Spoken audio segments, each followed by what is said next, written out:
Hey y'all, Rick Fearless, Strokers Dallas, Strokers Ice House, Punch Wally Garage, good morning. How you doing, alright? Today is Wednesday, March the 6th, 2024, year of our Lord. Season number 2, episode number 66. In today's show, we will cover the Texas Stadium, Blinkers, and Best New Artist. Let's go. In My Life, the 366 Project, coming to you almost live from almost downtown Dallas. The Mr. Peabody Wayback Machine goes back to 1971. In 1971, my brother and I were 14 and 15 years old. So back then, the Dallas Cowboys played at the Texas Stadium in Irving. Texas Stadium, was the one with the big hole in the roof. They used to say they made the hole in the roof so God could watch his favorite team play. Well, that's back when we were pretty good. Tom Landry. Yeah. You could work the Texas Stadium and be a vendor. The guys that walk up and down the stairs selling hot dogs and corn on the cob and Cokes and cotton candy and all that. But you had to be 14 years old. You had to show up wearing white shirt, white pants, and be there 3 hours early. So my brother and I used to do that to make a little money. So we'd get there, we'd get in our white shirt and our white pants like a couple of dorks, because all the vendors had to wear white. And my brother was always a bigger guy than me, huskier than me. I was always a little skinny kid with asthma.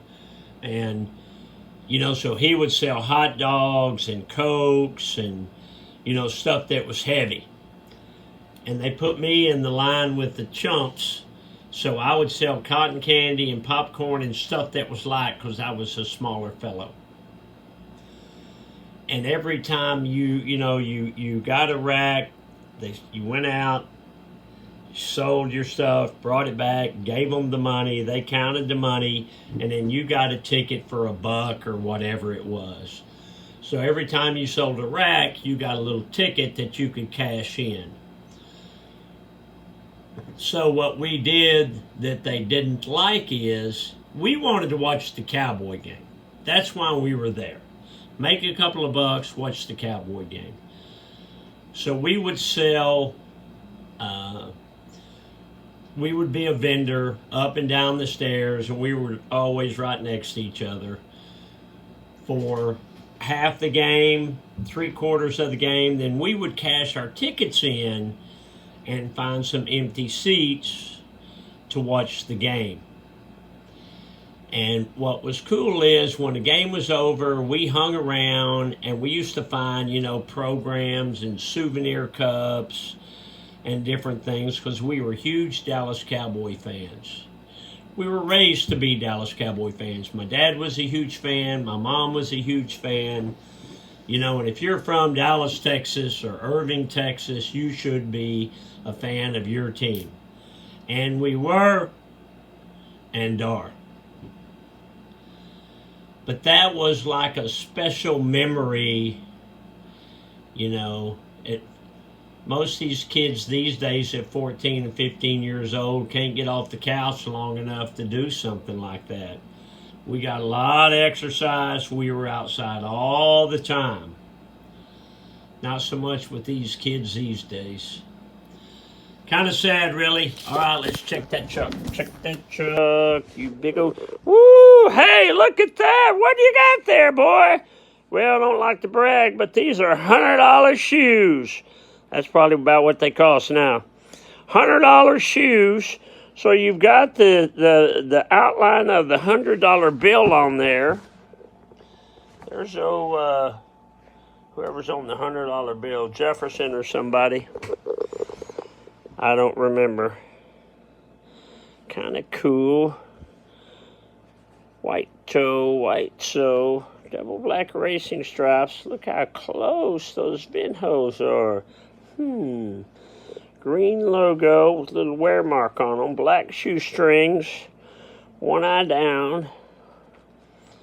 Double knotted for safety.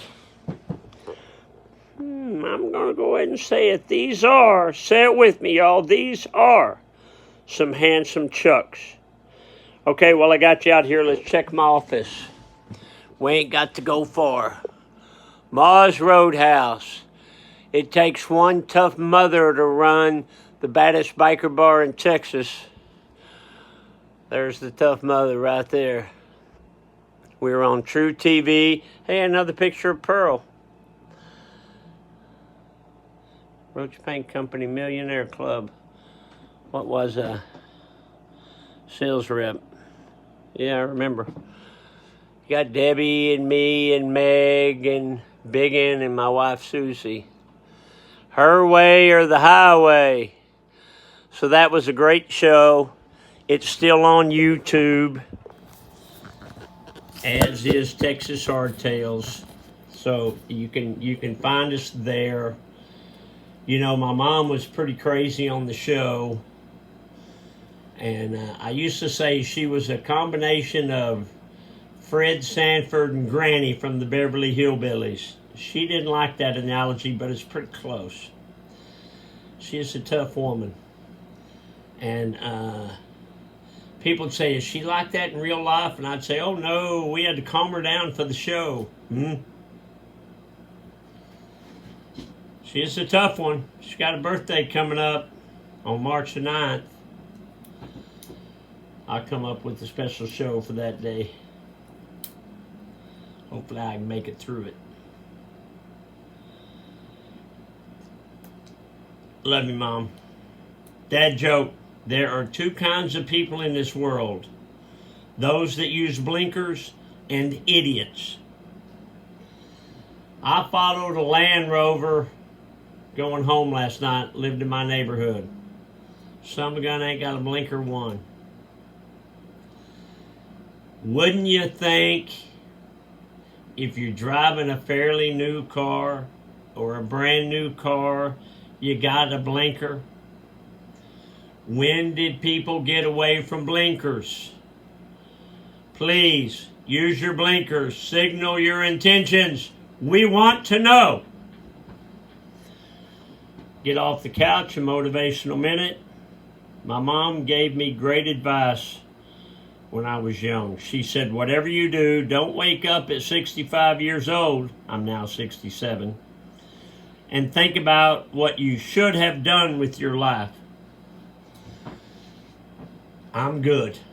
I'm good on that one. I'm doing with my life what I believe God wanted me to do. I believe I found my calling because I'm happy at it. I'm pretty good at it. I'm a survivor. Maybe it's I make my own luck because I work every day. I don't know. But things have turned out pretty good. Strokers Dallas merch, merch.com for cool hats like this one with my logo on it. I'd appreciate it if you checked us out. If you're trying to buy a bike or sell a bike, strokersdallas.com. Okay, I'm going to leave you with this. Did you know that the Partridge Family Band was nominated for Best New Artist in 1971, despite the fact that they were a fictional band? How do you get nominated for Best New Artist if you're a fictional band? But they lost to the Carpenters, and that, boys and girls, is the rest of the story. All right, Rick Fearless. I got to get out of here. I got to go practice using my blinker. I'm pretty good at it. Got to go. Thank you. Hey, I'll see you tomorrow. Bye.